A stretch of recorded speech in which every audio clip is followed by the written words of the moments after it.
I know this is just a minor blip in the book, but as a 13 or 14-year-old basketball nut, I can't Mhm. tell you how many times I saw the Fish That Saved Pittsburgh on Showtime, and Okay.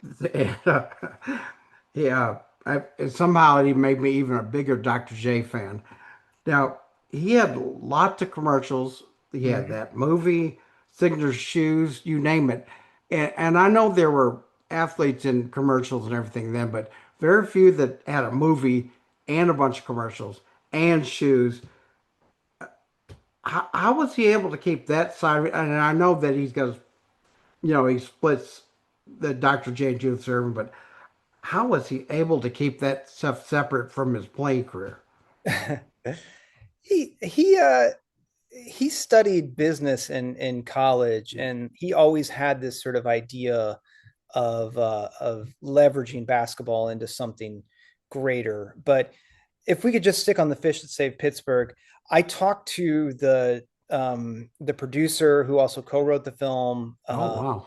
and unfortunately, a lot of what we talked about was off the record because let's just say that there were hijinks on that movie. Yeah.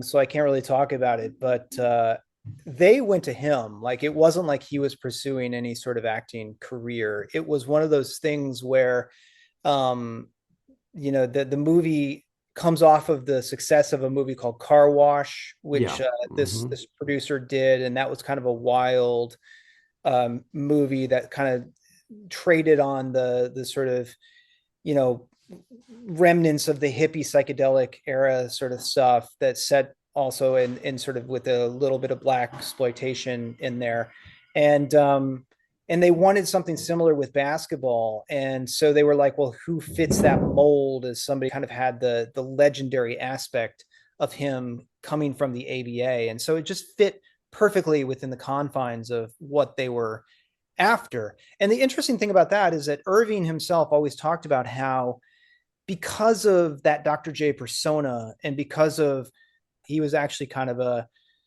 slightly conservative quiet individual who yes maybe played around a lot with the ladies or something like that, but was pretty much a capitalist at heart. Yeah. And he I think that that sort of business capitalist, whatever you want to call it, conservative side of him, really he wanted to be somebody who became the first brand that leveraged himself into almost like what Michael Jordan is today.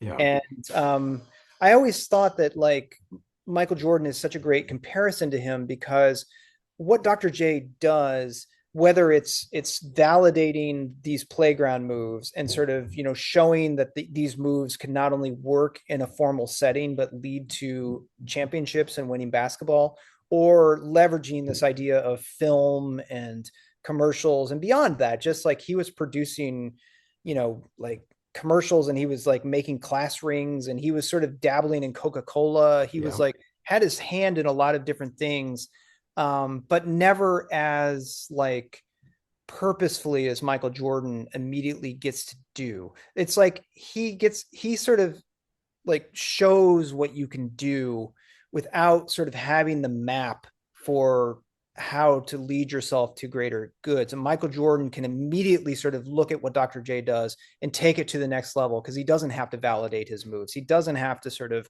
figure out, well, how do I get into commercials? Like commercials by then are already, because of Dr. J, just commonplace for basketball players. And so it's, he's setting the template, even though he himself makes a lot of mistakes and doesn't get to always, revel in the rewards of that.